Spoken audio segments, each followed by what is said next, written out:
नमस्कार. आज आपण बनवणार आहोत कुरकुरीत कोबीचे बाईट्स. आता यामध्ये आपण मीठ घालून घेऊयात. मिठामुळे कोबीला पाणी सुटेल.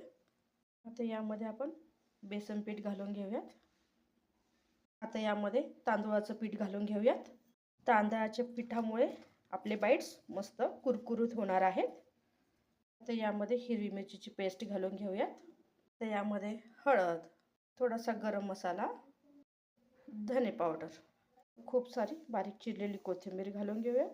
हे मिश्रण एकजीव करून घेऊयात. यामध्ये आपण काही पाणी घालणार नाही आहोत, कारण मिठामुळे कोबीला पाणी सुटतं. आपलं मिश्रण एकजीव करून झालेलं आहे. आता आपलं तेल तापलेलं आहे. यामध्ये आपण आता आपले बाईट्स तळून घेऊयात.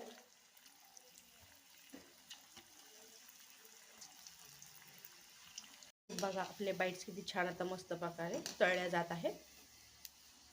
तर तयार आहेत आपले हे कोबीचे बाईट्स. रेसिपी आवडली असल्यास लाईक, कमेंट आणि चॅनल सबस्क्राईब करायला विसरू नका. थँक्यू.